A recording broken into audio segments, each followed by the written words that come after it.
they must insist and create capacity if the state refuses to engage. You create conditions that will make it impossible for the state to proceed to append signature to documents that has direct profound implications on working people and working rights. I mentioned Hong Kong. Hong Kong was a major beneficiary of export. But as the world economy changes and people with or without abilities are competing, we are having so-called free trade zone manufacturing sectors where national laws are not applied. I see some part of Nigeria where people ask for free trade zones and so on, where traditional rights are frozen, and where in some countries prisoners are made to work in production. The international labor movement believes that in a world like that, you can't talk about free trade, and we have to be very, very careful. Number two, we're not observing the rules of ECOWAS. So if we could not effectively get our neighboring West African countries to observe the rules of the game, is that a basis to proceed to expand further, bring in all other, precisely because even the smaller ones will do it. I've learned from my union training never to be idealistic. Of course, I'm driven by idealism. That is what pushed me to the world of work in the first place. I mean, a union work. But sorry, not to be driven by ideal policies, but to deal with practically realizable and achievable policies on the basis of my own peculiar experience, not on the basis of the experiences of other people. It is how I define my situation that should inform my policy choices, not copying Europe. And if you want to copy Europe, you must pay a thought as to why is UK withdrawing from Europe? Which means the European Union is not as perfect as it appears to the external observer. If it's beneficial to UK, will they pull out? Why are they pulling out? So people are even talking of common currency continent. How the common currency work for European when you look at some of the crises they've had in Greece and several other European countries? So me, I don't do things because others are doing it. I have to do something because it suits me. This is the time to borrow the only one word one man used somewhere. I don't want to mention his name so that the disease doesn't affect us. This is the time for Nigeria first. Because the logic of a continental trade, as one of the speakers mentioned, was to have access from a Nigerian point of view, instead of being limited to a market of 200 million, you will now have access to a market of 1.2 billion. Theoretically, this is fine. If you were confronted with a situation in which you have so much to sell, but you have limited outlet to sell it. So you are now going to a trade agreement so that you can have access to other markets. But I ask us, even as you try hard, and it's a good effort, Mr. President, to wear made in Nigeria, because it will be very difficult for you as textile workers who are committed to protect textile jobs to go and importing t-shirts as we used to do before. But look beyond your clothes and look at your socks. Are they also made in Nigeria? I can see Isa Arimu here looking at his shoes, and I'm looking at my own shoes. They do not look like product of Leonard's. They don't look like product of Leonard. Don't help me. I said your shoes are my shoes. I'm not excluding business. They are neither made in Nigeria. I'm not even sure they are made in Africa.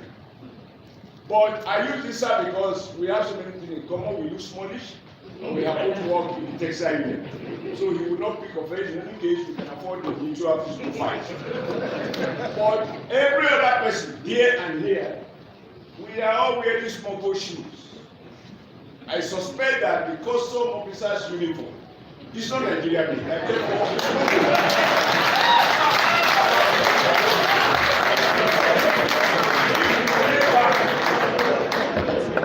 If I were to have access to state information, God knows, as a governor of Edo State, I had the privilege to sit in a meeting of National Economic Council and National Council of States. And I said to our late President Umaru Musa Yar'Adua, I said, government has turned Nigeria to duty-free country. Duty-free in the sense that, at the very best, we have the political will to prohibit a number of items, including furniture, including certain categories of fabric, leather, and several other things. And yet, every Nigerian knows how much to pay to get a container of any of the prohibited items. So the result is that because they are prohibited, Nigeria collects no duties.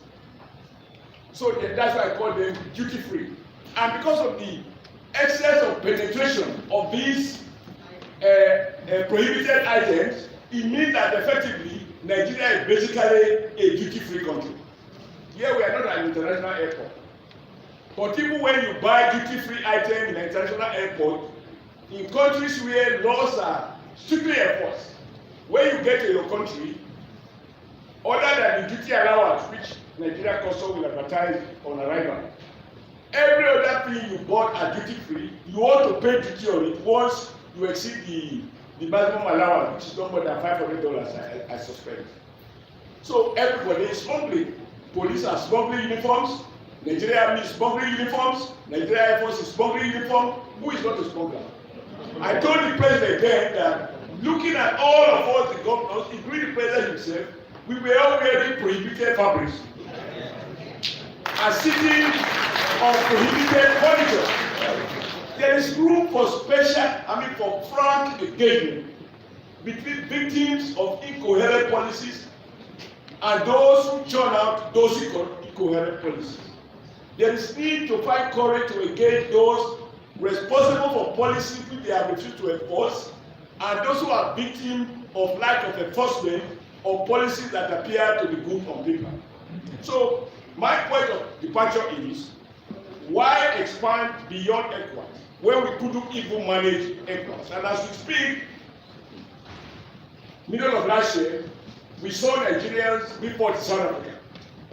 So Africans are people allowing Africans to set up legitimate businesses in African countries. I have been reading over the past 2 weeks suggestion that we should evacuate Nigerians from Ghana. So the Ghanaians are not tolerating Nigerians, not managing smuggled goods, but just to participate in the economy in spite of the provisions of ECOWAS. I'm asking myself, in my own ignorance and very limited knowledge of international trade, that if really this is who we are, what is the theoretical foundation and what is the experience that informed the policy that we should expand further? So I want our experts to take note of this. The advantage I have is that if I am wrong, I am not an expert. I don't have to be right. But if I manage to be right, then it's just a miracle.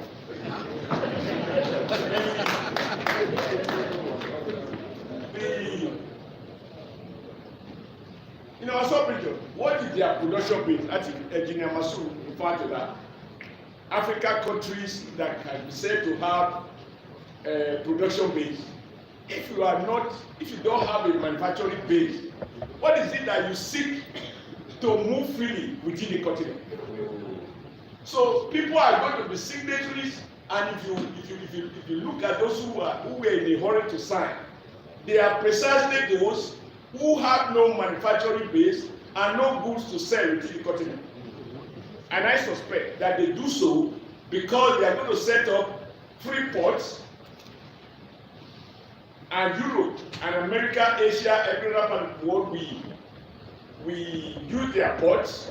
They will put their country labels if they want to even disguise it, and Nigeria will be the destination. I think that we need to be more sensitive at this time. And I'm happy with what the Director of NSC said about employment and so on. First is that I want us to shift emphasis away from these, what has for me become very boring statistics about the population of our youth in relation to those of our educated. Thank God I'm a youthful man. That's why I try to do as helpful as I can. And the face cap is helpful. Company defied that my head is totally bad. This is why I used to go to school when I was in my early 30s and late 20s. Are we actually asking the question? The world we are in now, is it a world in which it's about the quantity that defines the energy? No. In my humble opinion, no. It is the quality of the skills of our youth. So when you refer to qualitative, just speak to the quantity, and you are silent about the quality. I'm afraid in a world that is knowledge-driven, we do need to ask far more fundamental questions. So, and what is the problem? Employers, I'm sure Engineer Masoud will tell you, because you see, we can find the fault without tracing the root. Let's avoid dealing with consequences and avoid the primary causes. I'm sure that for the Govt group, it will be cheaper to employ Nigerian engineers, electrical, electronic, whatever, and they're even more reliable because they don't have to pay their going on holidays and they get caught up with a coronavirus lockdown. And I know that by reason of my personal relationship, you had issues with people who travel out because of the lockdown and they couldn't come back, and production is waiting because the countries have closed borders. So it is not cheaper for the employer. Now, what is the link between this and the fact that our own colleagues spend 1 day teaching and 3 days on strike under the umbrella of ASU? Even at the time you are talking of coronavirus has also created its own industry. It created industry for researchers in universities. It created small-scale industries for the manufacture of. I'm not about to throw it away, escape by this somewhere. It has created its own industry. But even our own, if we were to decide, given huge employment challenges, to say that our own mask must be Nigeria-made mask,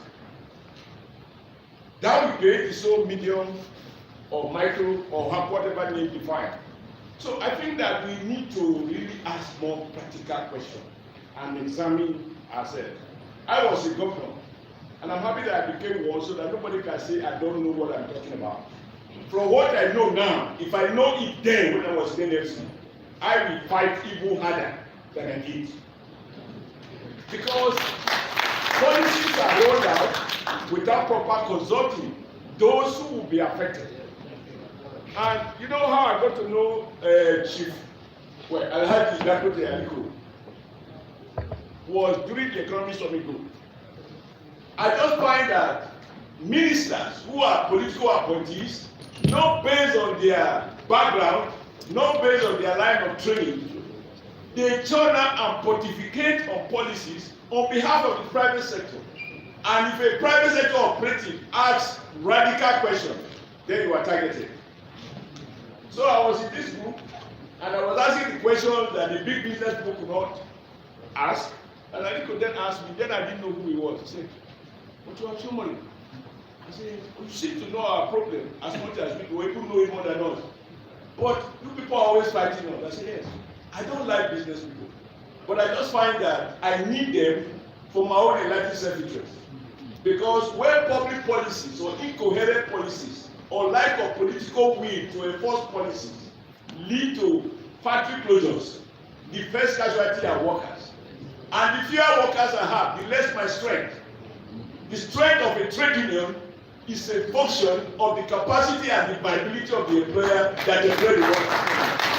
So when it comes to how to help businesses to grow, to create jobs, viable jobs, profitable jobs, we are building our strength to be able to confront. What does it mean if I train an employer who is trying to decide whether to close or not? I just give him ultimatum. So thank God, I will have other days to close my gate. So that all the other provisions in labor law with regards to redundancy payments and so on, I will be free. And you pretend that you went on illegal strike. Those who are sometimes somebody at the industrial court. So I think that these issues, my advice, Mr. President, and I'm very happy that the NLC Deputy President is here and the General Secretary is here. I think we need to organize a platform to engage with ministers, to engage not ministers of state only, ministers themselves, to engage the economic team, including the one appointed by the president, include engage those managing our Nexim bank, all of these institutions put in place, so that we can at least talk to each other and understand where people are coming from, so that we don't go and commit ourselves to agreements that we prepare for us. Those of us in the textile industry, we knew, and that's the way you clap for the guy who asked for free money. I am like, you have not properly understood where we are coming from. The textile industry did not collapse because of shortage of working capital. And I'm happy that we have Engineer Masu, who, as I know now, had a terrible business that was there to manage in a regime, policy regime under which you can smuggle in the very item he was trying to produce at Kaduna Textile. So, going forward, I read an article somebody wrote today. Since he doesn't like me to measure his name, I'm not going to measure it. Manufacturing Africa. You know, we are not about to reinvent the wheel. We don't need neither AFC, EDA, etc. We didn't have those where we had Kaduna Textiles Limited, where you were managing director, employing 4,000 Nigerian workers, running 24-hour shift. We didn't need this facility where we had Northspring Nigeria Limited, a British company. We didn't have this before we had Northern Nigeria Textile, just close to KTM. We didn't have this before we had Notex. We didn't have this to have Fintex. We didn't have this to have Arewa Textile, without which I will not be here. And this is the product of our fourth generation political leaders, like Sir Ahmadu Bello, who rightly felt that it is a shame that we grow so much cotton in the north, but we are not adding value. We are exporting the cotton to Europe.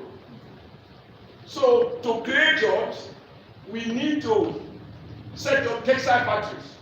That is the history of Kaduna Textiles, before that will follow. So what has happened that many years later, when our politicians have PhDs, they have MSc, they have all the C's and so on, we are beginning to ask, there is nothing that we said here that translate beyond common sense.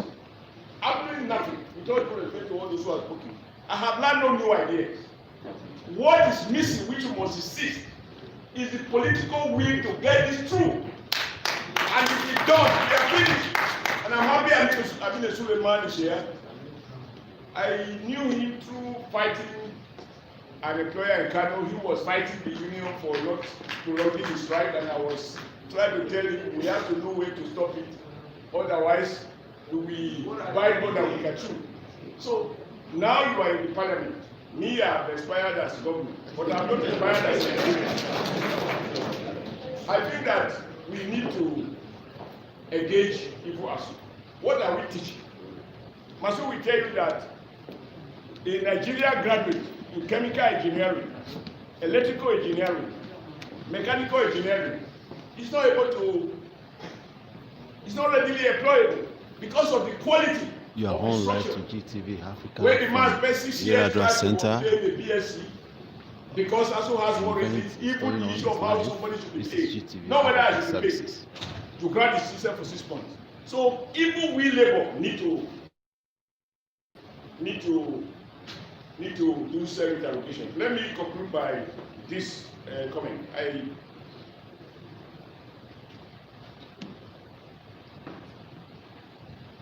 So I think that organized labor, because the issues are the same. What affect the textile industry affect the leather union, affect the chemical union. NSC, can you remember when you had Michelin, when Nigeria has fewer vehicles on the road? Do we remember that we had Dunlop when Nigeria has fewer trucks on the road? Where is Michelin now? Where is Dunlop now? We are driving more vehicles. Where are the tires coming from, whether tubeless or with tube? Yeah. submission is that you must do what I would call, this is the new vocabulary, end power outage, not cash. Because sir, if I'm wrong, educate me. That's why I like to ask these questions. I was trained as a union man never to be intimidated by professors. Because when I share my ignorance, they will be provoked to lecture me properly.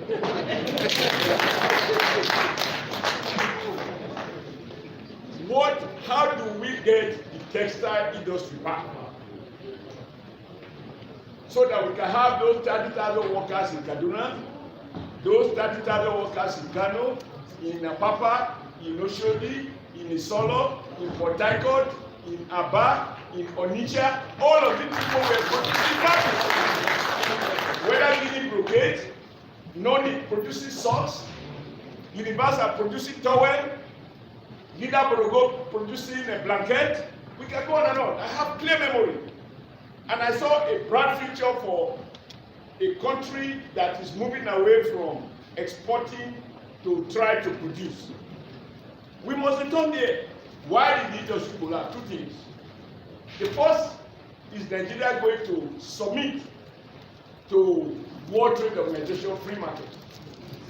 And I know it was one and other Abacha who signed that thing. And if you ask your president, this is the area customs coming and public policy. We prohibited importation of certain fabrics. The custom people locked the border. You had about 2,000 trucks of smuggled material that want to come into the country. And I remember in one May day in Lagos, I told President Obasanjo, thereafter he granted waiver, very dangerous one, waiver. Waiver means making laws and exempting some people from obeying those laws. So which means selective criminality that is legitimized. And Baba granted the waiver. Those trucks came in, they went to Kaswakoro, Kano, and they were enough to feed the Nigerian market for almost a year or a year and a half. That is how textile mill, Ikeja, closed down. And the textile employers clearly had no choice but to begin to look at alternative. And eventually they realized it was better to relocate back to China and other places, produce, ship them to Cotonou, and the other ECOWAS, bring them to Nigeria market. There are some radical questions we need to have to ask. And this is not provoking you against anybody. Me, like Kamal said, the workers are going to lose for their change. Having been a governor, having been president of NNC, I have a little more than a change to lose. So I am not deciding anybody. I can't be free if Nigeria collapses. But we must revisit these issues. We must get power back. Without power, you cannot do what you call AFCTA. You cannot do it. You cannot run an economy on generator. It's not possible. Even the statistics are here. I question their and so we can go on and on and on and on. Let me just appreciate you, Govt President, and Govt President of NNC, you are here, General Secretary. You need to engage on this. Because as you can see, your minimum wage is only on paper. The combined forces of devaluation arising from foreign exchange crisis, because the contradiction between our monetary policies and our fiscal policies, the incoherence is enough to create the crisis that we have now. That you want to save money, you save at 1%. 1%. You want to borrow, you borrow at 14%. How? So you discourage people from saving and you pry money out of their reach. I don't know which model that is coming from. So you need a holistic interrogation of our industrial policy and then say how will we fare if this one takes off. by January. I suspect it will not. We will have to find political reasons, including the unforeseen COVID, as a basis to ask for more time so that we can do inward searching and do first thing first before exposing ourselves to a situation that will be very, very costly to new jobs and even to existing jobs. But thank you for this privilege. I'm a retiree. I'm not supposed to talk anymore. Thank you very much.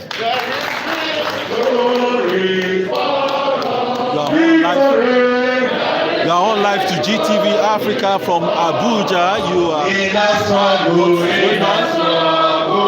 for Nigeria. There is victory for us, forward, ever, ever, never. In the struggle for Nigeria, there is victory. He's so little. In Africa. He's so little. In Africa. Maybe you should begin to say it after. He's so little. In Africa.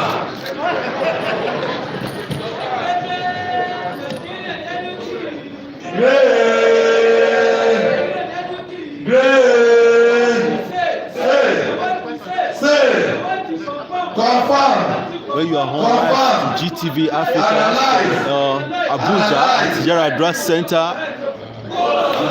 Thank you for your time. Thank you for your statement. Thank you for your message. Thank you very much.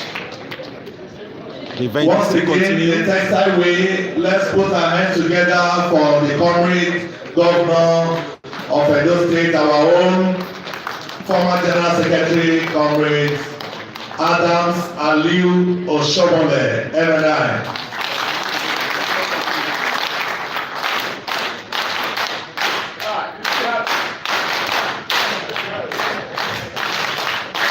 Thank you very much, Mr. Chairman.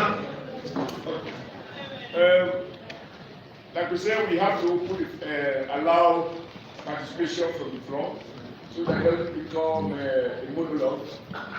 I'll try to cause as much confusion and provocation as I can. I guess something from you will add your own and the expert will tell us the way out so that we end up generating more light rather than generating heat. So the floor is open. If you want to intervene, just raise your hand. Please comment or question, and we'll try and limit as much as possible. So whether we should follow according to how short you are or your height, has to be my discretion. So it's based on your practical issues. I invite you to. I see your hand, but you didn't raise it well. Don't want to panic for you. If you wish to make a comment or question. Well, I just have one or two comments covering the chair. But the first one is to ask for a round of applause for my president covering the Adadi.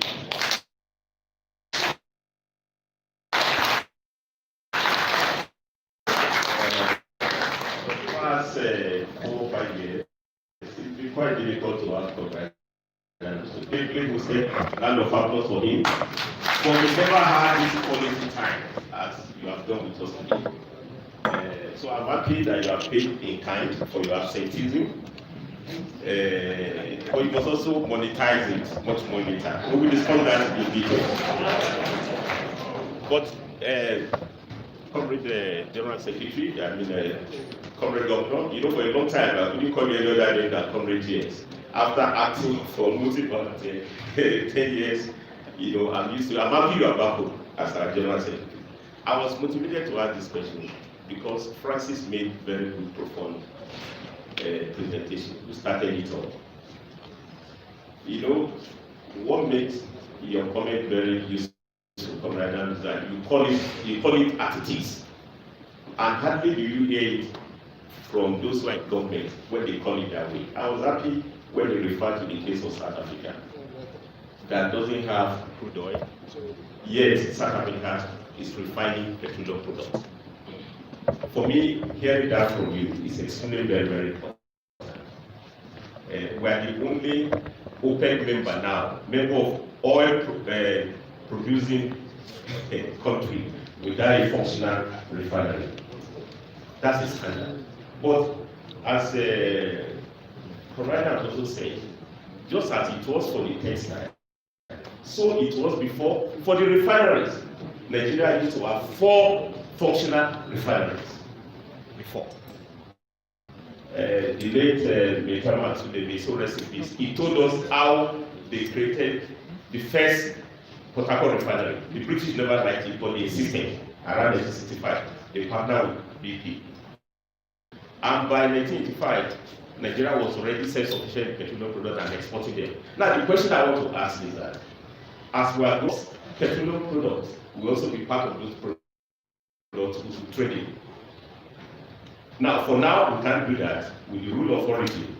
We can't be importing petrol from Liverpool and at the same time pretending that it's our own, and then we're exporting it to other countries. Now, with the rule of origin, what will it mean for some of our products? And Engineer Masood, this is why I think this is a good opportunity. And I think we should give a round of applause for Aliko Dangote Group for investment in the largest refinery project going on in the world today. 650,000 barrels per day, $2.1 billion investment. That's fantastic. Now, what does after mean? If you come on stream, as we are told, you are coming on stream next year. As a matter of fact, part of African Industrialization, we are visiting your factory on November 30th. The president of, chairman of National Council of Industrial Development, I want to see so that we can have voice to your good investment. What does it mean for the rule of origin in terms of taking advantage of the market? Now, the last big one, and I think you made very good points. I was happy when you say that our economy is not, we are not building inclusive economy. And I joke with Aminu here, I say, today is a good day because we are hearing it from those who are also part of this exclusive job, including you. Yesterday, our honorables are here. Talking of honorable Aminu, not comrade Aminu. Honorable Aminu doesn't give on minimum wage. He gives on oversight allowances, part of the exclusive, where we live on minimum wage. But I'm saying, where do we go from here to build really inclusive society? And that's why, one way for inclusiveness, that's my good suggestion, sir. Because it's not just to organize, we must give some suggestion. It's to do what we are doing today. We must manufacture, we must add value. The only way to create sustainable jobs is through industrialization. Comrade, remember, the world will have been for more than this. In those days where we have our members, our factories working. And that's why I want to end up to appreciate UNIDO, United Nations Industrial Development Organization, for partnering with our union to mark this Africa's humanitarian. It's the only agency of UN that is raising awareness about the need for industrial development. While the IMF World Bank, they are doing the reverse. Liberalize, open up your market, and spoken very well. The implication of this after, what does it mean? Because WTO, you don't record before. And I'm happy that with more discussions, we can find a way to make this our discussion far more useful. So a good point. It's not those things are bad. We have an eco group working. We must also look for that project that are coming on to create more jobs, and that's the way to do. Thank you very much. Thank you. I would advise the parents to just make notes, to speak to the questions put to them. Yes. You are very smart. I didn't know you are the one I called. The one at the back. Your name? Hello, my name is Mr. Kalboka from Kano State, Federal Chapter. So it's unfortunate when Mr. Koteko was saying there was a time so engagement when the office you find you system. The system would say that Mr. President has signed and accept the issue of assisting the industries, but it was not implemented. Secondly, I have a question that goes through France Honorary that was saying in our industries, it's only the foreigners that were serving, they were working.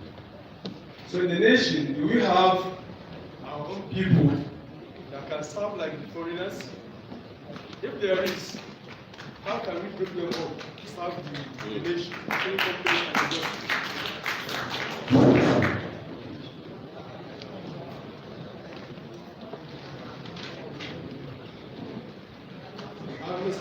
Mr. Yudi Muhammad was saying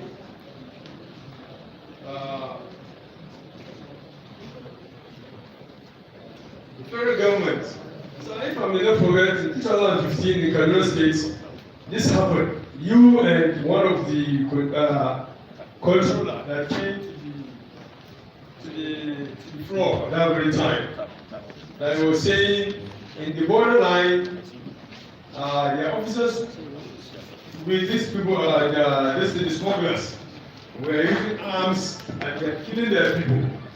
When it was insisting that the federal government should have the customs in recruiting officers, at that very time, 2015, you are provoked when Mr. El-Rufai came in between you, telling you and the other person that he will be in between. So as the controller is now saying they need many officers in the borders. So this is part of what I'm going to say is just an advice. As we have you in our midst, as a governor, a politician, there are many roles for you to play in the system. Thank you very much. All right, thank you. We're home live to GTV Africa. More information will be coming to your way right from here. Online from Kano the executive chairman and the rest of the general section. Some my simple questions about this method, which the directors already said before. Talk about two different kind of grants, which the beneficiaries of the empowering the youth on it.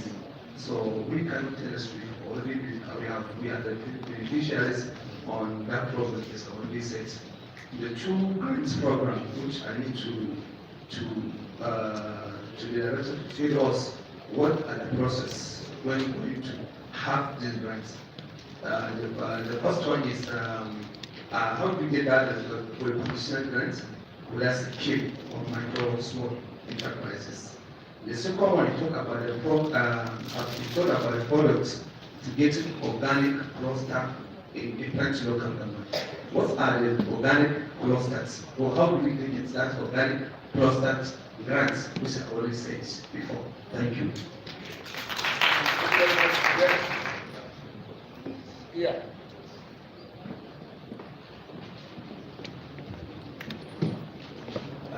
My name is Govt. I'm a cultural worker. I was getting very desperately unhappy until our comrade president, Oshiomhole, intervened. Because we were discussing very theoretical concepts that were floating in the air. It's nothing like African free trade area. You are dealing with neoliberal economies in Africa that are guided by IMF and World Bank. And all African economies, as I know of today, are neoliberal economies. So if we accept to set up diplomatic platforms to be able to discuss economic exchange, the international monetary exchange value is the dollar, which none of us control. And so if we want to enter into an agreement that allows us to exchange commodities for the main, let us accept that these commodities will exchange it amongst us. If we must go into agribusiness to be able to expand, Sweden, I would like to meet you later, because you are talking to me, you are talking to the ordinary Nigerian. Look at me the way I'm dressed. My dressing is from simple village weavers from Okene, and I think I look elegant. So it's to your credit as garments, tailoring workers, textile workers. This is Nigerian textiles. I can comfortably now enter Europe on this as a platform of negotiation of interest and exchange, because I have the comparative advantage. And so my final advice to our comrades in the NLC and the Garment and Textile Workers Union. I'm very close to you because I remember since Adam Oshiomhole's time, we were contemporaries in the trade union movement, and I know he was always inviting me to your programs. I'm a cultural artist, and I've been arguing, why have you in garment and textile been unable to organize small traders who are textile weavers, traditional woven clubs, these enterprises to give you the working class? You are not a proletarian class yet in Africa. You are busy justifying underdevelopment, and I will not take offense with neoliberal states coming together to find a perfect state. But I take offense at you, comrades, who are not putting correct ideological positions to your followers. One, why have you, as a union, not engaged Smedan to say all uniforms of the armed forces, all uniforms of all the institutions will be made by textile garment workers? You revive your industries, your tailors will be engaged, you'll have quality production in terms of engaging the youths in decent work. I think this is my challenge, and I'm prepared to offer alternatives to this. Thank you.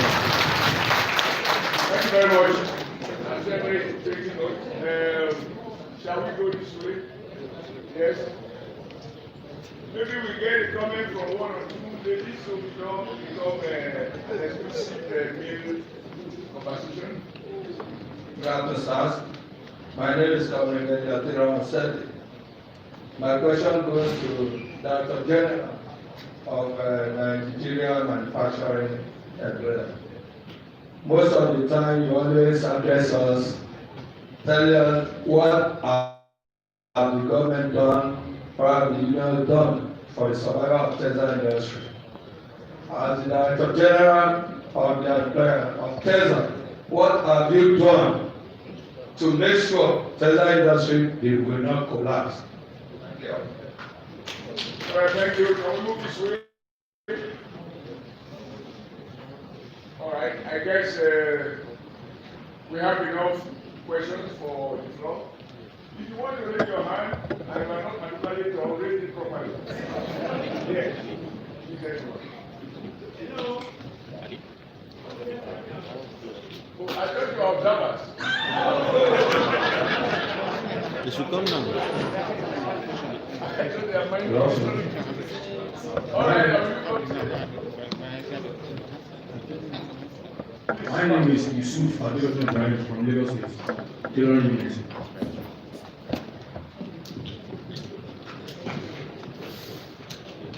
My question goes to Mr. Mansour. You said the two journey of AFC-FCA, right, that is to make sure that the journey is restricted for Africa, restricted the environment of Africa and for Africans. And also, you said it will make us to work for Africa and for Africans. Now, my question is that I hope after this, after it comes to work in Germany next year, by next year, hope we would lose the rudiment, in which after some years it has to collapse. And please, we would like you to include the standard organization of Nigeria, because the more average of Nigerians see those that are consuming in Nigerian products as those that have nothing with them. That is, they see us as the lower class if we are consuming Nigerian made Nigerian goods. For example, we see ourselves like buying millions of wristwatch and shoes, just as mentioned earlier by Comrade Adam Oshiomhole. How can the standard organization of Nigeria come into this? That whenever we see this is for Africans and for Africans, let no other company from the Europe or Asia come in. just like you have mentioned earlier. Please, let's try to make it the way that we work standard for Nigerians and for Nigerians. That's it, sir. Thank you very much, sir. Thank you. I think I have to go up now. You know, they say a rich. I understand. She thought she has to migrate before she can have opportunity. But those who remain where they are, to avoid the crowd about migration, give them opportunity. So please, you have a mic. Or if you like, there is no mic there. But I will still call you, my sister. Yes? Good afternoon. My name is Comrade Kabik Adesoya from Lagos. Comrade Kabik Adesoya from Lagos. I'm so happy to have the opportunity to be able to be on stage today, receiving a kind of lecture from my able former president, the former Edo State government, which we thank. And I heard it from you clearly that you are one of the former workers of the textile, which where you come from, and you are happy and doing great to say it in a very open place like this. Now, what I just want to bring and a kind of question is this.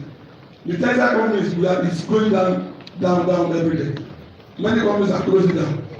Now I look at your position, the connection you have, and all the kind of link you can put on to. What can we do? Tesla is going down. What can we do to revive Tesla back on track? Comrade Oshiomhole, please, direct to you, sir. Thank you very much. Another one, just shoot straight. Can you stand up and talk there? I gave you the mic, the floor, but you didn't talk. Yes?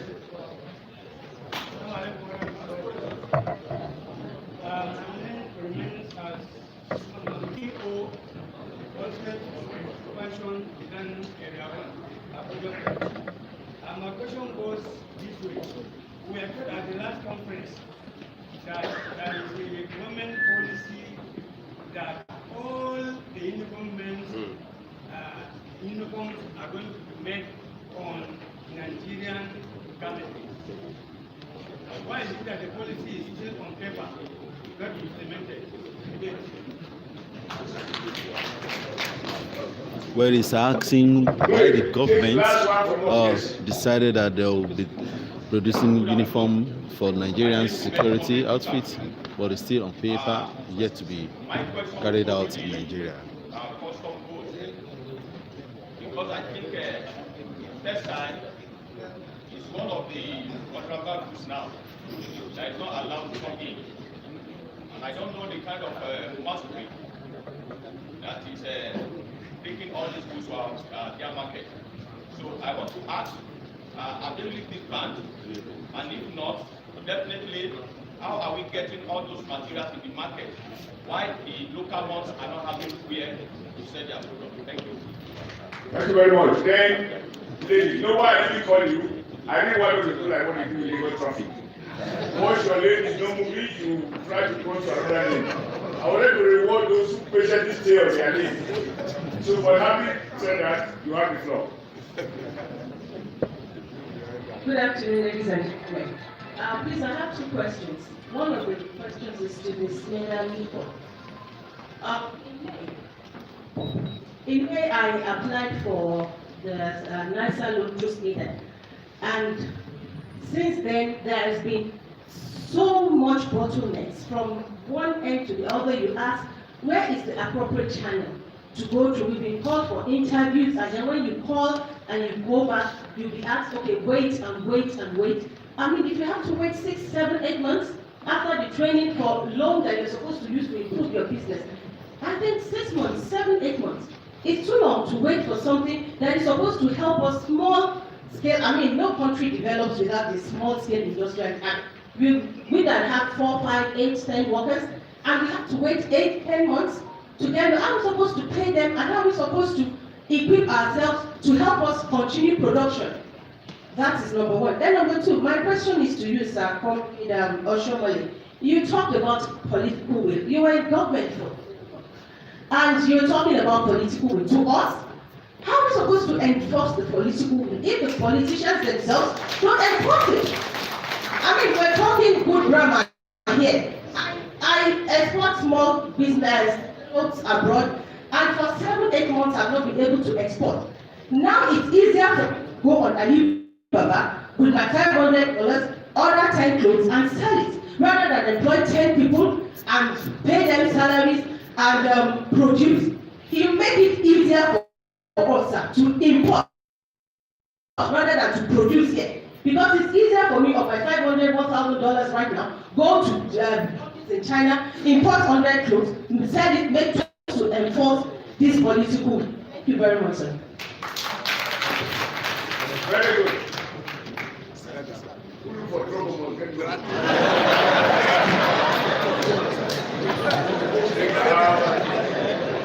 I think we will have to allow the panel of discussants to respond to those comments. And I, being chairman, I reserve the right to exercise my powers to avoid direct questions that are too problematic for me to answer. That is the privilege of being chairman. And then I will invoke what we call the immunity clause. So you can no question.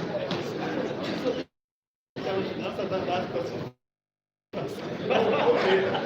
All right. The panelists have conspired to say that I should lead by example. And I accept. First, let me speak slowly so that you understand where I'm coming from.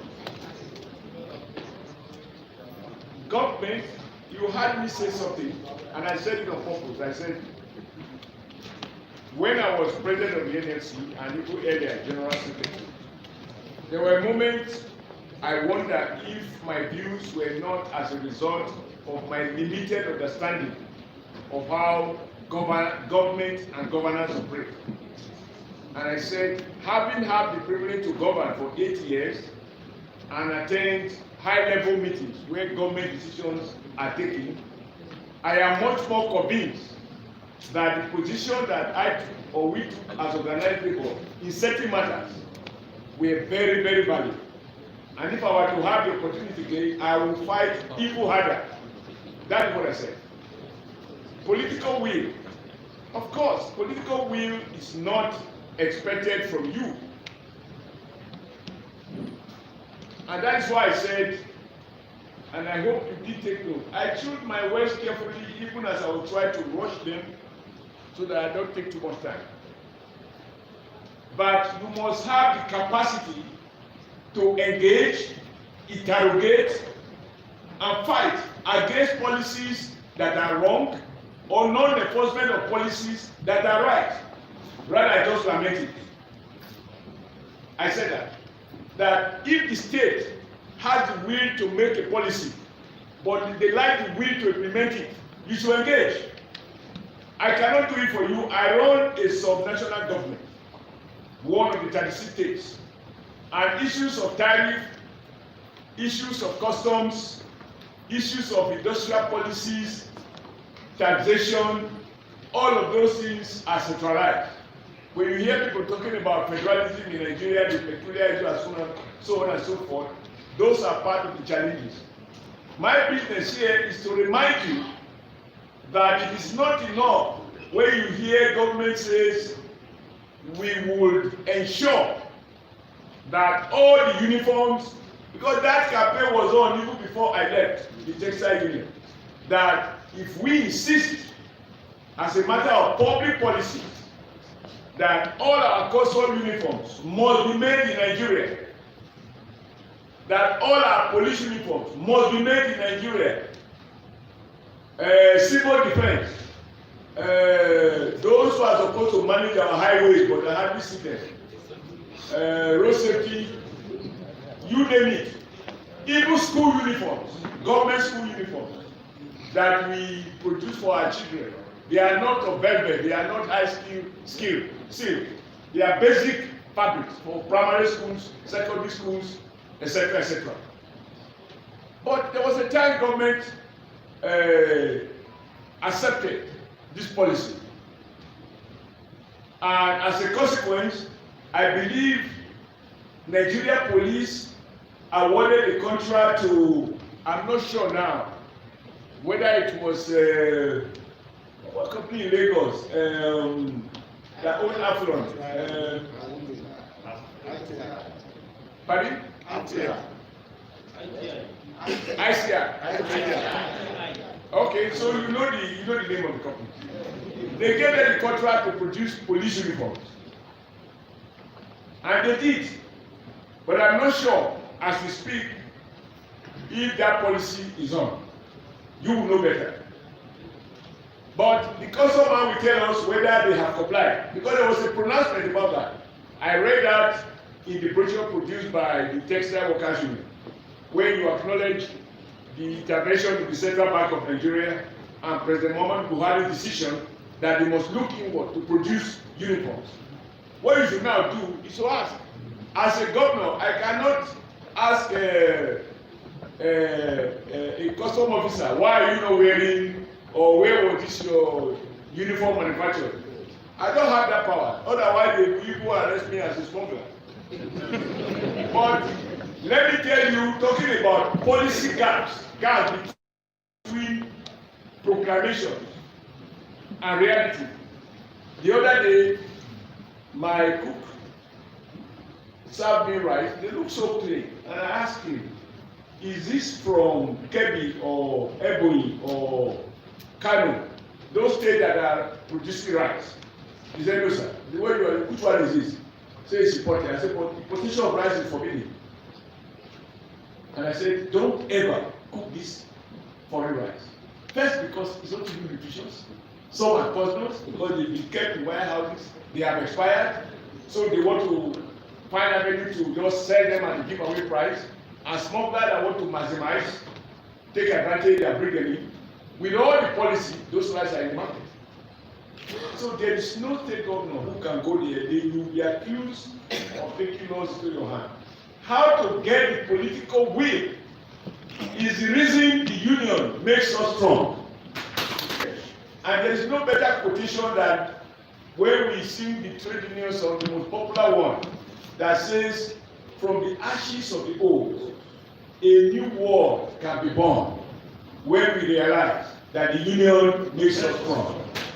So because by combining, you can interrogate. I'm sure the Nigerian government have seen from recent EndSARS protests that it is better to deal with organized labor, convey the aspirations, the frustrations, the disappointment, the gap between what they think they should get and what they are getting, is better than organized group convey this and negotiate with the authorities. Because there's somebody who is responsible. There's a channel for conversation. And those who are discussing with, we feed the higher level of government back. You also feed your own followers back. I'm asking you to stop agonizing and start organizing, mobilizing, and interrogate power and engage power. Look at, I'm not going to say more than this before I'm accused of something that I don't want to say. It is not for nothing that under the freedom of association, certain rights are provided. Exploit those to ensure that when government says we will ensure that custom uniforms are made in Nigeria, you will go and end importation of custom uniforms. When it says army uniform must be made in Nigeria, help the government to ensure that no soldier was an imported or smuggled fabric. You have to compel them to realize that it's not the policy you want, it is the implementation. That is how to encourage, that is the power of active citizenry.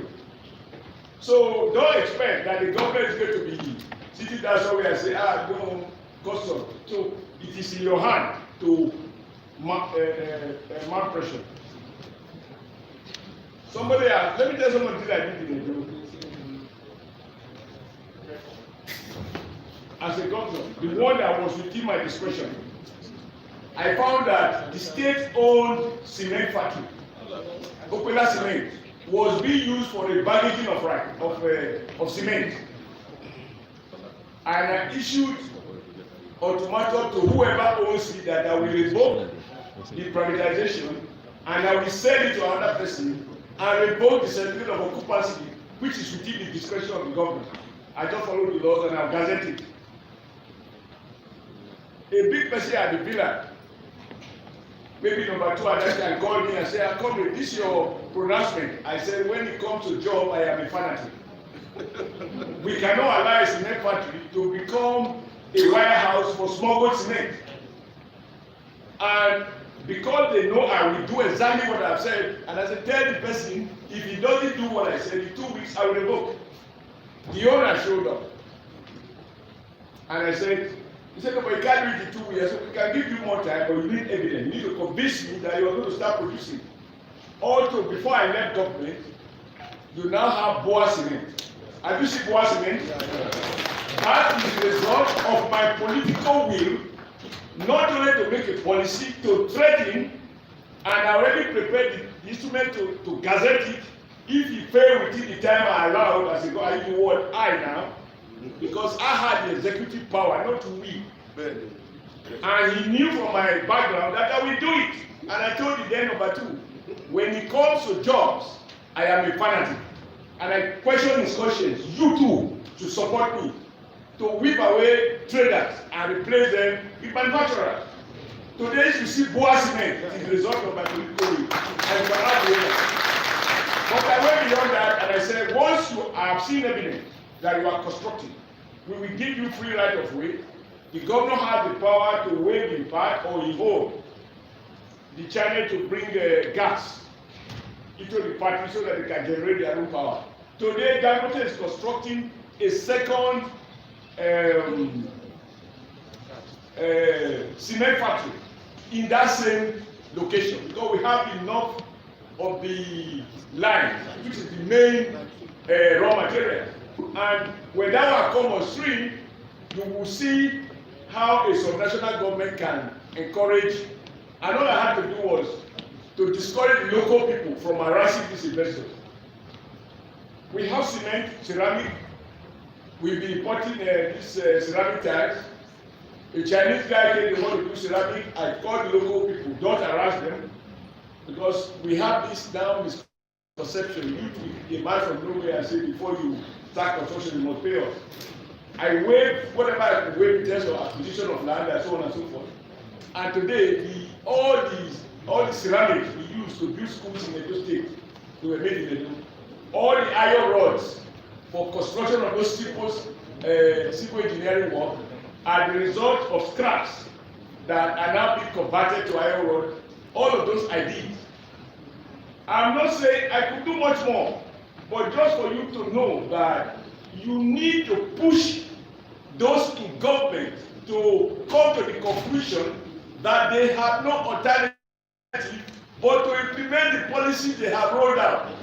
Pushing is the word, interrogation is the word, engagement is the word, and you know the final reserve power if all of this one fail. And I'm not good, this is not industrialization. So please don't assume that political will be a man. Now, the second, and this is important, and I'm happy to hear some of the comments here. I think that Comrade President of NSC, we need to move away from a doctrinaire approach to be more pragmatic in terms of our policy response to the situation that we find ourselves. ISAT clearly reminded us that we have 4 refineries before. Incidentally, some of these refineries were constructed under the present president as Minister of Petroleum. There was a clear vision that it is stupid for us to be exporting crude and then importing product. And it's to over the establishment of Kaduna refineries. Okay, if it is far from where the oil is, you pipe it, which is why we have this pipeline. The vision was clear, the will to do it was there, and they were working. But corruption killed our local refineries. So that a refinery that was built by Toyota, a Japanese firm, the turnaround maintenance was given to a French company that doesn't know how it was done. Not because the original people could do it. I'm sure, engineer, you may not want to talk like me. You know how those contradictions came in. But why I talk about Labour being more pragmatic rather than being doctrinaire? President Yar'Adua decided, and I believe correctly, to sell those refineries. And he sold one to Dangote. Obasanjo's government. Yeah, Obasanjo's government. He sold the two, Kaduna and one other one.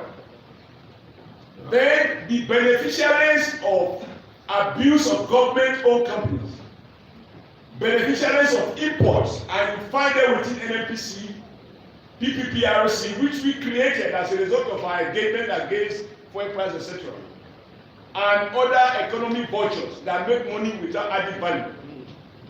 They hide under the back of Labour for Labour to argue that the privatization be revoked when Obasanjo left office. And when Yar'Adua came in, the NNPC, which include our own workers, submitted all kinds of memoranda that in 6 months they would put the refineries back to work if they got less than $500 million. 6 months the refineries to work. President Yar'Adua decided to listen and revoke the privatization in line with his progressive credentials. Yar'Adua was truly a progressive on the left when it comes to economic policy. So why not the state running the refineries instead of private people making private profits? The word of idealism, he succeeded. He revoked the transaction. But again, I'm proud to say I've shared it with you before. And Aliko is still there, former governor of Central Bank, Soludo, governor of Lagos, Fashola. Yar'Adua contributed into what they call emergency economic group to advise him, and he chaired that group by himself. Then I had become a governor. And we asked the one Lukman, who was minister, what is the correct land price of PMS?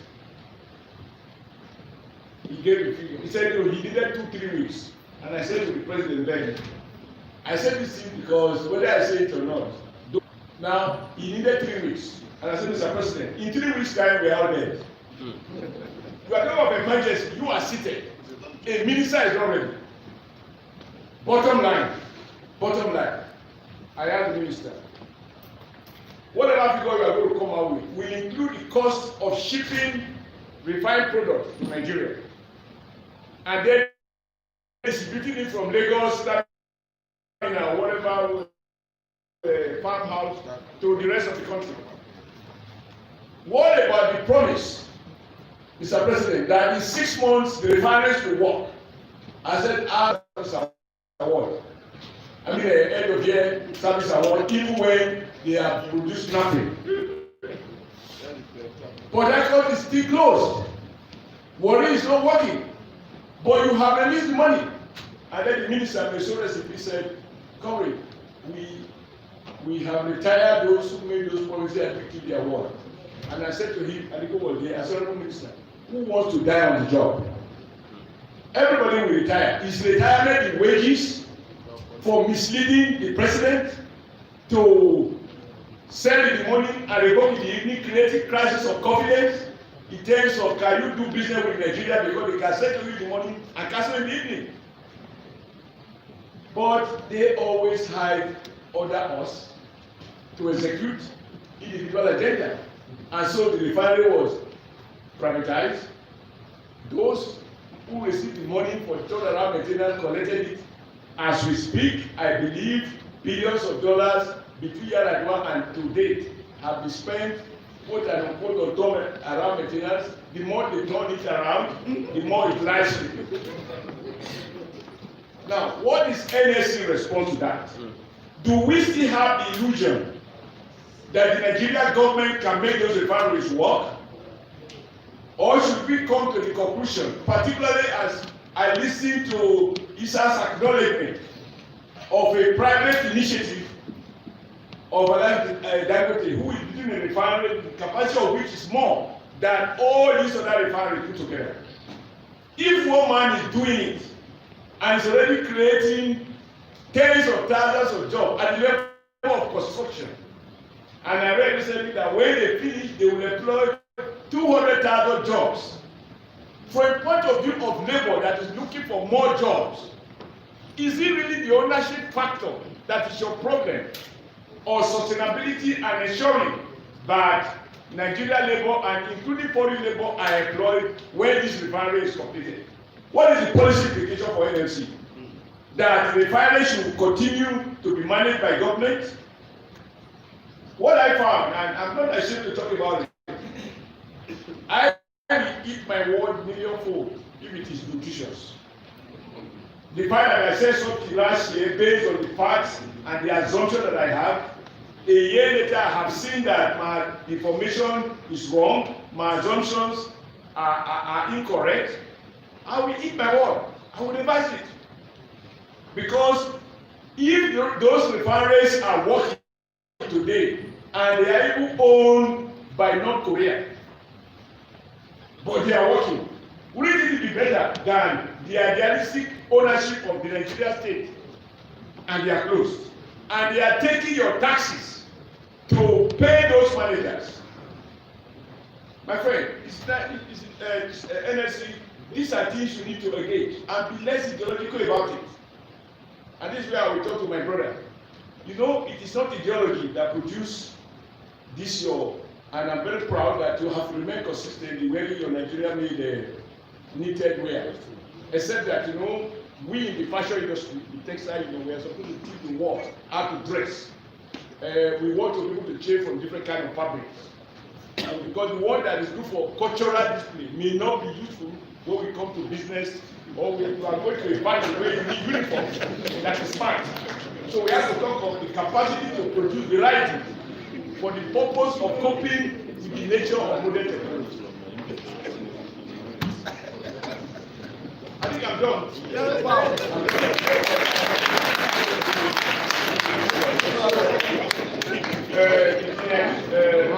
Wanted me to speak and focus, so now it's your turn.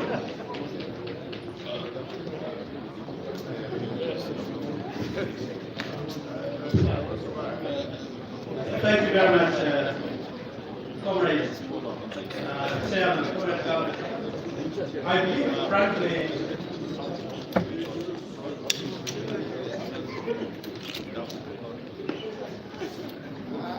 I believe the Chairman has basically answered basically all the questions, even the ones that were asked.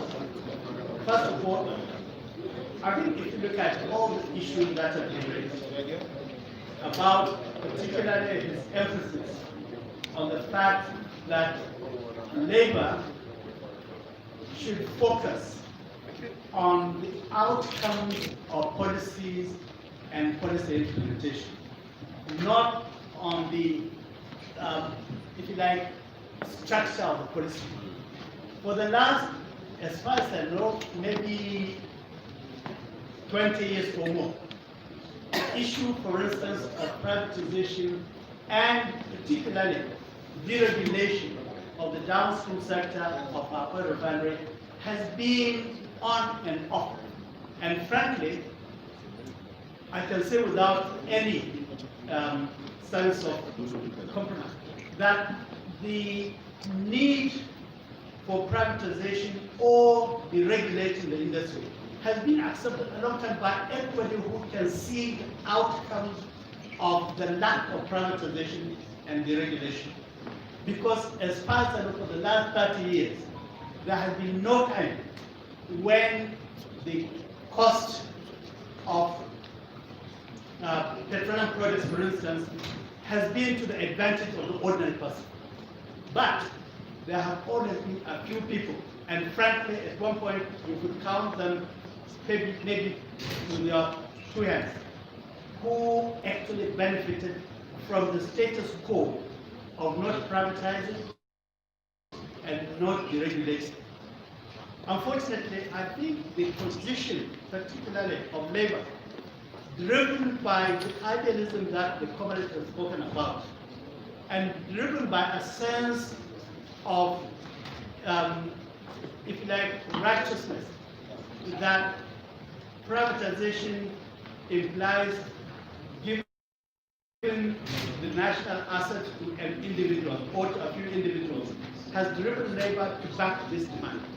Maybe there are some people who perhaps unkindly to labor have thought that it is those people who really benefited that are driving labor to insist on not privatizing. If, for instance, in 2007, when Obasanjo privatized those two refineries, if that privatization has stood, by now I'm absolutely certain those two refineries in Port Harcourt and Kaduna would not only have been working, but would have been expanded to not than $600,000 per day. Because I know the man who wanted to buy it, and I know his thinking, and I know his, if you like, his strategy. He starts a project, and believe me, before the project is out, he wants to double it, he wants to expand it. See what has happened to cement. He started with initially just one Benue cement company, which was producing less than 2 million tons per day. Today, that company is producing 4 million, but also he has built another 25 million tons of cement production. So, assuming that we had started that in 2007 with the two refineries, by now I'm absolutely certain there will be at least 600,000 or more operating refineries in this country. So I share the comrade's view that I think labor and labor leaders need to really temper idealism with practical outcomes of their position. So that, I think, is in fact what we see everywhere in the world now. I mean, the Chinese are still called Communist China, but when it comes to driving business, they are probably worse than the Americans in terms of the way they drive their businesses. So I think it is important at this level that we think through that at the end of the day, it is the outcome and the impact of the policies we drive that we should be worried about.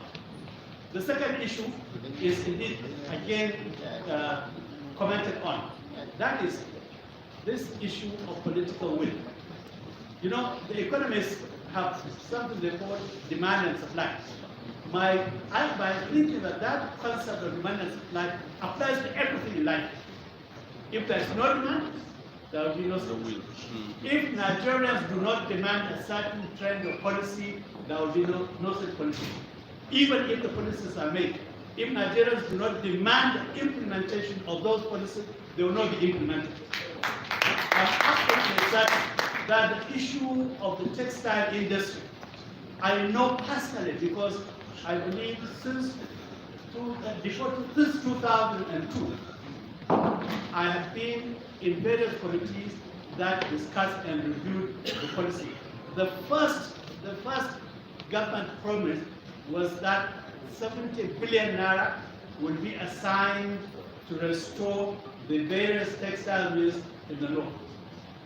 I suspect that money has been released at some stage, but I'm absolutely certain it did not lead to the reactivation of any one single refinery. So again, the question is we should demand. Now this is another area that I now want to say one other thing, which I think may be strange here. The organized private sector, in many respects, have the same responsibilities and the same strategies and the same goals as labor. Because today, if you say, all right, let's restore our industrial capacity, the primary beneficiaries, apart from maybe just a few, that will be reduced. The primary beneficiaries will be those who are investing already in those sectors, along with the labor they will produce.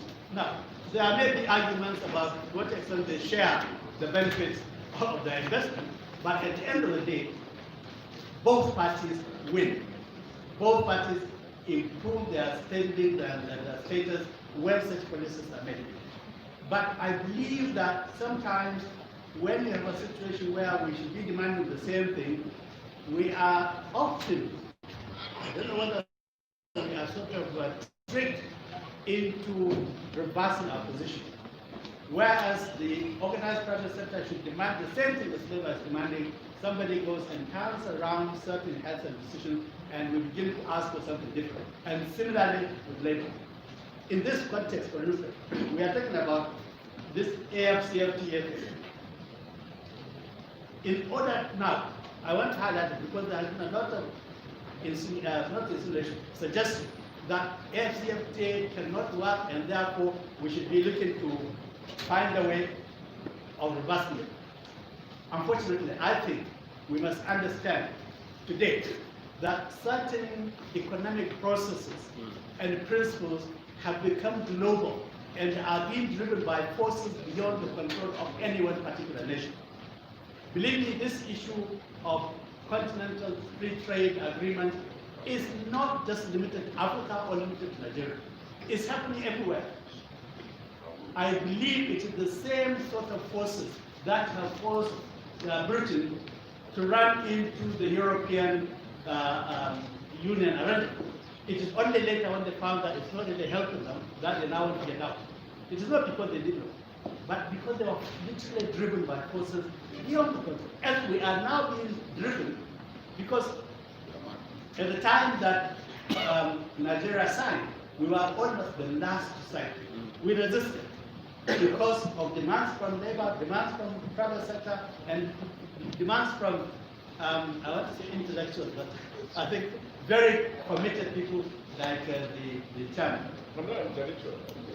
This is why I didn't say intellectual, but I think if I was to make a side comment, I was going to say if all our professors will sit down, even if it is 1 hour a week, listen to a lecture, we would have a different economy by now.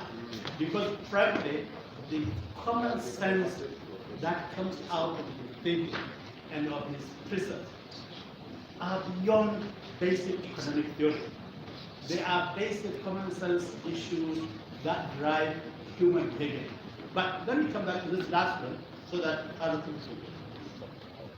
What do we do to make AFCFTA work? Because we cannot stop it. That's my honest opinion. And if it doesn't work, we are going to be in deeper trouble, and it has been suggested. So, that is the purpose of this kind of consultation and discussion. We must, as I said during my presentation, all of us must interrogate, engage, fight if necessary, to identify what needs to be done for AFCA to work for us as Nigerians, for AFCA to work for us as Africans. I believe that if we engage sufficiently, there are a lot of things that we can do. Government policy that we put in place to make sure that we create the capacity to actually win in the trade game.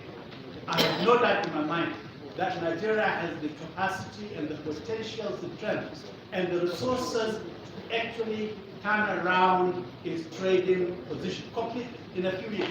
It can't happen in 1 year or 2 years, but I believe that to give 5 to 10 years, we could be one of the largest economies in Africa because we have everything that takes. But we have to work to identify how this is being done, and we have to push government and demand that it does the things that it has to do, and it implements the policies that it is able to, that it is putting in place. When we do that, I believe that we should not fear the possibility of AFCFTA where it is. Thank you. Thank you very much. I think any more comment from here? Yeah, please. Thank you, Mr. Chairman. Allow the panelists to almost respond because you know it's ceremonial day. Yeah, thank you, Mr. Chairman. Yes, three things were asked from Smeda. Let me start with the last one. Issue related to the national facility, or what we call AXMIS facility, Agribusiness and Small and Medium Enterprises Investment Scheme Loan Facility. Of course, this is a facility facilitated by the Central Bank of Nigeria through the Bankers Committee. Of course, originally it was handled by CBN, but later it was ceded to NISA Microfinance Bank, which is a subsidiary of the Central Bank of Nigeria. And of course, NISA Microfinance Bank deals with what they call enterprise development institutions, EDIs, in terms of implementing this loan facility. Of course, SMEDAN is one of the EDIs under the project. And what is our mandate under this project? What we are expected to do, and that's what we are doing, is to build the capacity of prospective loan beneficiaries. We teach them entrepreneurship, we train them on entrepreneurship, build their skills on how to manage business, how to develop business plans, and all that and all that. And then once the training is finished for 5 days, we give them a certificate and then help them upload onto the website of NISA Microfinance Bank.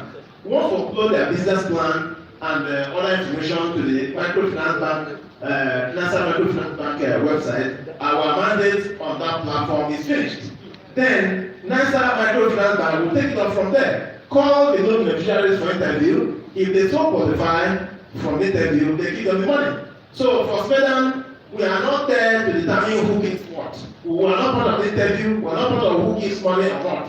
So when you're talking about not giving the money, the blame should lie on NISA Microfinance Bank and CBN, not SMEDAN, because we don't have the role in making sure that people get the money at the end of the day. What we do is just to train people and then hand them over to NISA Microfinance Bank, and then they continue from there. So the major complaint should go to NISA Microfinance Bank. And I'm telling the truth, we have been engaging NISA Microfinance Bank on this matter. That they should keep interviewing people, and then if they're not qualified, you tell them they're not qualified. But if they're qualified, you give them the money. Because people have been complaining about the SMEDAN that we're not doing this, we're not doing that. But I tell you the truth, we are also very much concerned because we cannot be part of a program and the right of people are. Thank you very much.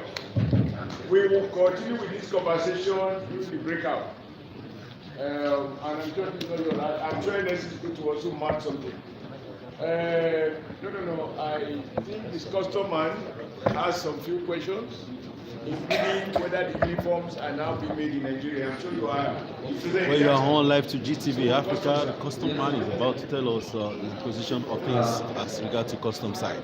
Mr. Chairman, sir, other members of finance, I want to make a clarification. I did say there are 3 basic functions of the customs: revenue generation, collection of revenue, and accounting sale. Anti-smuggling operations, meaning the prohibition of goods that are not supposed to come in or the goods that are not supposed to go out. Then trade facilitation. Mr. Chairman knows better than I do. The money being generated by the customer goes straight into the federal government account, and this money is being shared between federal government, state government, and the local government. Mr. Chairman was one time a governor of the state, and you know too well what percentage was being shared and is equally being shared in the state. Issue of the trade pre-continental agreement, also whether it will work or it will not work, is not my knowledge. We do not formulate policies, nor do we make laws. What we do, we are civil servants, we implement policies. When these policies are rolled out, and we have been directed to do so, we implement them to the letter. For the smuggling activities, that some of these good order are uniforms or some other that are foreign or not. In fact, the customs cannot do it alone. Like I said, the smugglers do not drop from the sky, they live among us. And then we have 3 types of informants, which with due respect, I will ascribe one of the informants to the chairman. We have the economic informant, who does him for payment. When he gives us information about economic activities, they collect money and we pay them. Then there's a revenge informant, somebody who you have trade disagreement for one reason or the other, then he will come and give you a custom. It is known as a revenge. Then the best one, which is patriotic, which is the chairman. So if the chairman sees anything, whether rice, shoes, or whatever, being a patriotic Nigerian, is for him and any other person to inform the custom or any other security agent, so that collectively we make arrests to make sure that the society is sanitized. My brother who talked about employment in Kaduna, whatever, I was not the one, but it doesn't matter, the custom officer, I can still speak for the customers. That employment, I talk of inadequate manpower. This is an employment, and that is a service policy. One officers, when we don't have adequate manpower, it is difficult for us to man the border, because the border is so porous, and that if all the security agencies do like this on the hand, it will be difficult for all of us to man the border. So it is collective for all of us Nigerians. It does not mean because we are custom, we are liberal, we are not. You give us information, we share.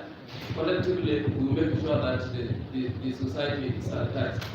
Thank you very much. Thank you. Go back to NSC. Sorry, Chairman. I will try to make two clarification and perhaps answer two questions. The first clarification here is the Nigerian Labour Congress is ideologically clear that it stands in its sector of the petroleum economy. There's no problem with the Nigerian Labour The Labour Congress, Nigerian Labour Congress, is ideologically clear, has clarity of ideology about the downstream sector of the Nigerian petroleum sector. Nigerian Labour Congress, Actual Secretary is here, Deputy President of the NPY, has a memorandum with the government of Nigeria, the present government, to adopt the NLMK movement, Nigerian Liquefied Natural Gas movement, in privatizing refineries. The states should reduce its shares in the refineries. Actually, should become a minority shareholder in the refinery. Get operators, competent hands to run the refinery and retain majority shares. There is a memorandum signed by that gentleman sitting there, General Secretary. It is government that is unwilling to do it. It's not a problem. It's not a problem of idealism. It's not a problem of theological confusion or injustice. It is government that is unwilling to do that. Our interest is that Nigerian workers should have something to do in the refinery. We don't want Nigerian workers to stay there idle. We want them to retain their jobs, but they should put their jobs in the refinery. Our sectors, the industrial union in the petroleum sector, is very categorical about that. The stories we have had in the State House, we have had the GMP, when there are equipment in the refinery to repair those refineries. Why are those equipment not installed? The GMP has no answer for us. So the problem is not with ideology, it's not with idealism, it's not with Labour Congress when it comes to the downstream sector. The second clarification I thought I should make here is the question that the chairman raised about the engagement of workers or the labour movement in the AFTA program. Perhaps maybe I wanted to clear enough. When the champions of the work space were selected, has left the house. He put civil servants as heads, custom chairman, public secretary, and I said, look, civil servants don't create goods for trading or even what we call in economics non-tradable goods. These goods are created by workers and they are done in manufacturing. Your auction. I cannot see the workers here. You can't fly with this. By the time you took it to the platform of the National Answer Committee, you are now included the manufacturers. That's why you appear there on the global platform. Before then, you weren't there. They are now included organized, but he still excluded the workers. And I told the Minister of Industries, he can't do that. Workers are the one going to create these goods that we trade in Africa. So we must be represented. It's not as if we are running away from representation. But at every point we were represented.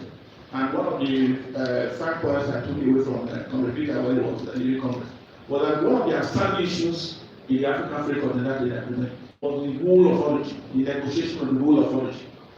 And every day we went there, we insisted You can't bring goods.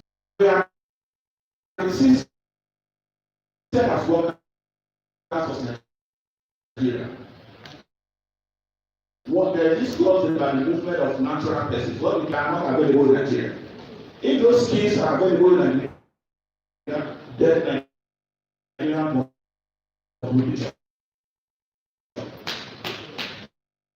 We insisted on that.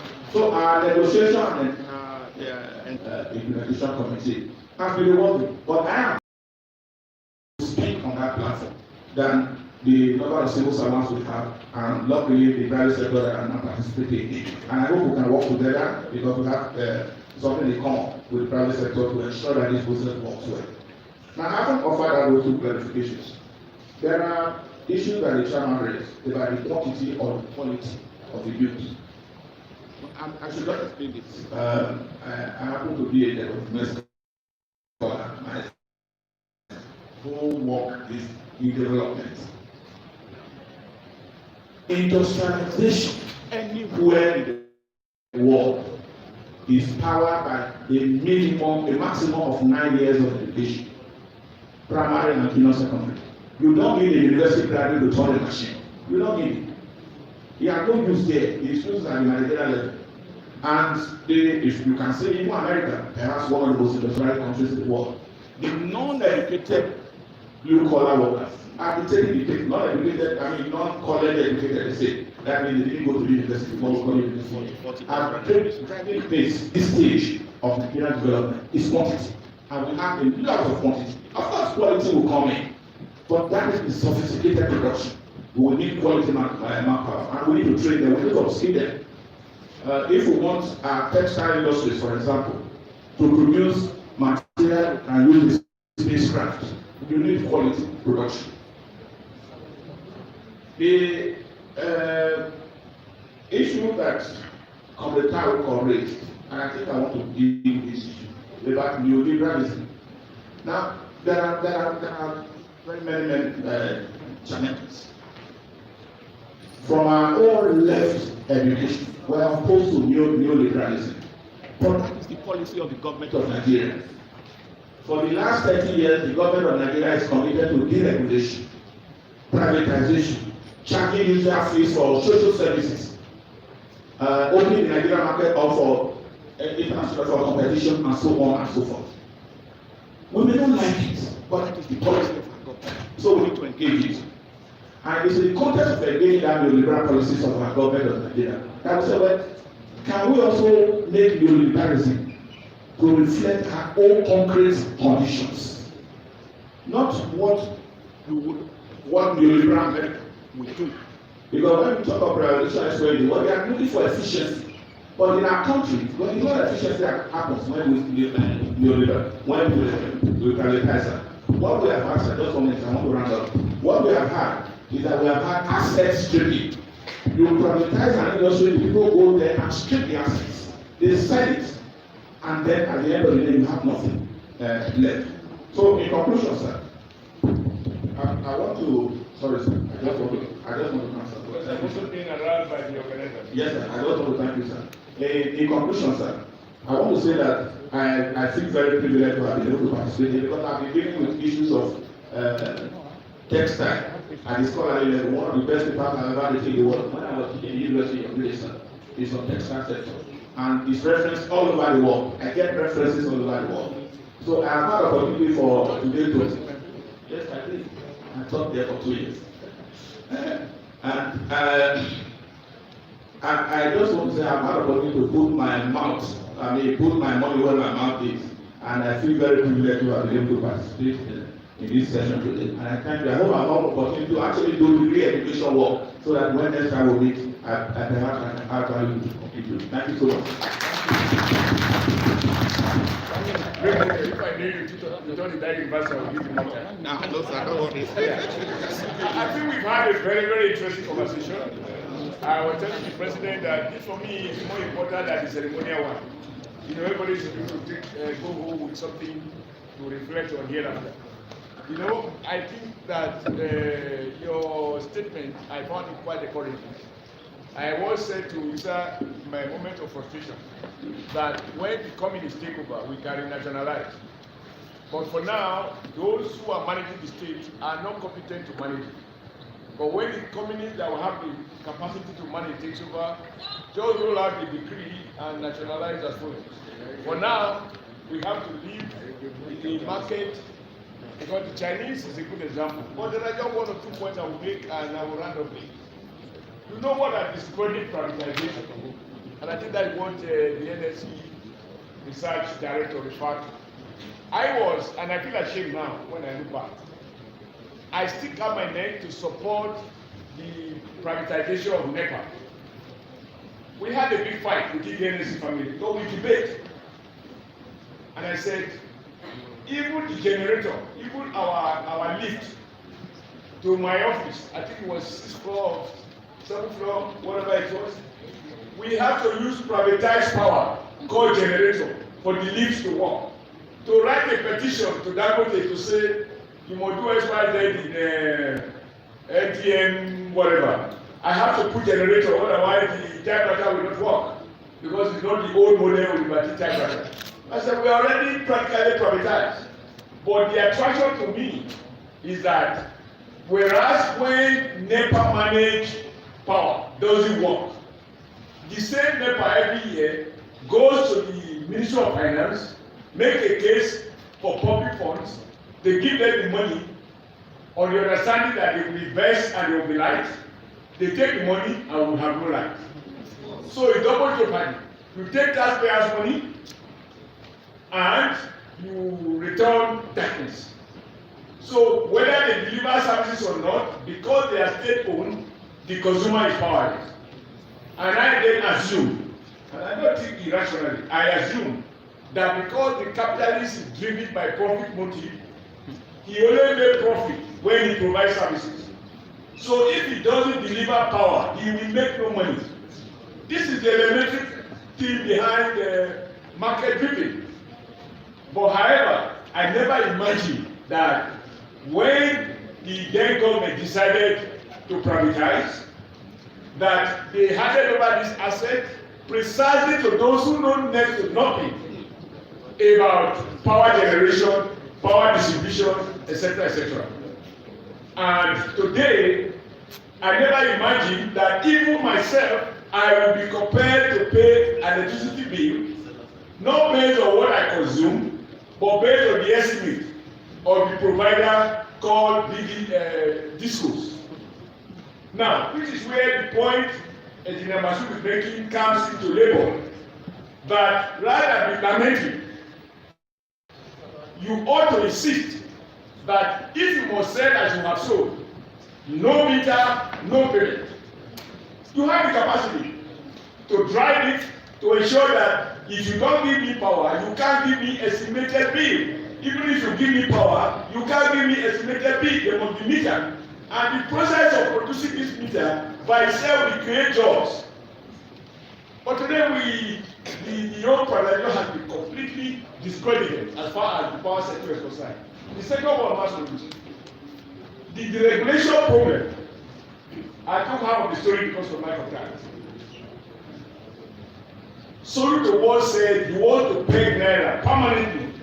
125 naira to $1 US. He was going to make it by way of law, whatever. Now, the crisis of the regulation that has also discredited is that an NSC needs to understand this leakage. If you continue to float the naira, the regulation can only mean higher increase. No rational human being settles for a policy that only leads to increase. It doesn't come down, it doesn't come up. So right now, at $40, you are paying a naira rate that is higher than when petrol crude was $80 or even $100. Why? Because at the time it was $100, exchange rate was about 116 naira to the dollar. As recent as 200 or something. Now it's about 450, 460. So even if you keep the price of crude constant and the naira keep floating endlessly, looking for a destination it doesn't have, obviously you are never going to have stable oil price. So between the extreme of market and administrative fixing, there has to be a level that can guarantee a measure of stability. Now that is a big problem. Doba Hotel in Kaduna is another one. Privatization that was just handed out to a private person, and today Doba is gone. But all of this discredits the principle, even as the principle has its own merit. Now I'm happy, Director, that you are talking about rule of origin, because that is at the heart of making Africa a dumping ground for imported goods that will now move freely, within our African countries.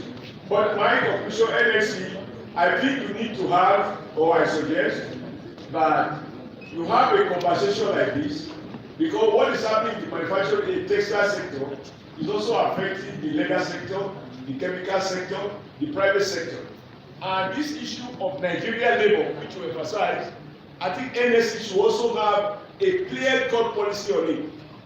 We have prisoners working in construction industry in Nigeria. I will not elaborate. But you can do the result because you have a backup force. I don't have troops anymore. When I have troops, I will measure the name and I will mobilize my troops if they attack me. If they attack me now, I'm alone. You go to the construction sector today, in certain sector, depending on who is funding the project, you will find foreigners carrying cement. You find foreigners living in Port cabin. You find foreigners doing many jobs that Nigerian workers should be doing. You should not just lament this. And this is happening at a time where so many people are idle. You have to encourage the government not to allow people who lend us to also take away our jobs. It will require pushing. And it's not too difficult to push. Because under the ILO and WTO rules of whatever, the prisoners are not supposed to be employed. Not to talk of being employed in another country. There are international laws that you can follow. I want to thank you, Mr. Chairman, for mounting this program and all the participants who have shown a lot of interest. I'm particularly encouraged that nobody has found excuse to leave. And for the customer, I think he thought I was being personal to him. When I say it's not about money, the amount of money you collect is a reflection of our level of dependence on imports. That is the point I was trying to make. You are not responsible for that. You are not. But I'm saying, if Nigeria was to stop importation of fabrics, and we decide to account for our mode of fabrics, if any element of it is allowed. And I'm not sure you answered the question about your uniform. And I think you need to answer it straight to the point, because you are accountable. Because the president showed me a document where President Muhammad Buhari directed that the armed forces should wear made in Nigeria uniform, and that will create jobs. So you need to speak to that. And as you speak to that, remember that the Air Force, somebody just reminded me that in the 1980s, Nigeria Air Force uniform was being made by Bangladesh, Texas. So it's not something that we have not done before. Yes, sir. And please, it's not personal to you. No. Yeah. Mr. Chairman, I will do that. I have never believed it is personal. But the clarification I made. Now, Nigerian Customs Service is a member of the World Customs Organization, over 90 members. So of the customs administration, they do not collect tuition. But what happens in Nigeria, this is the nature of the economy we run. I also did say, I am an implementer of government policy. That the letter you say that has been directed, we have not received such directive. There is no way one will receive directive to carry out government policy that will not do it. We don't have that directive. Thank you very much. Your Honor, to GTV, we heard from Custom that the directive has not been given to them as soon as it's given to them, the Nigerians will begin to produce uniform for all the people that are security operatives in Nigeria. That we didn't think about for making the program. I think they deserve the right of applause. This is GTV Africa live from Yaradua Center on Facebook, GTV Africa Services, and on YouTube, GTV Africa. Director of Research, NLC,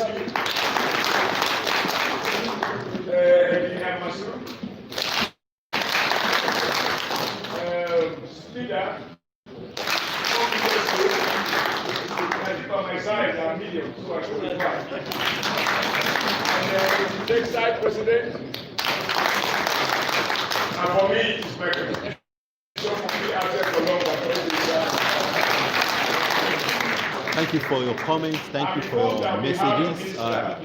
So on all your messages, the one that's supposed to be picked by whoever is going to pick it. So, President, does that mean we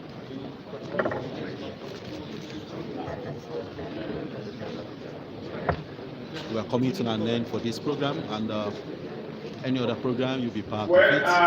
I still want to remind you that this is GTV Africa live from Yaradua Center in Abuja. To leave, we will ignite them at the door.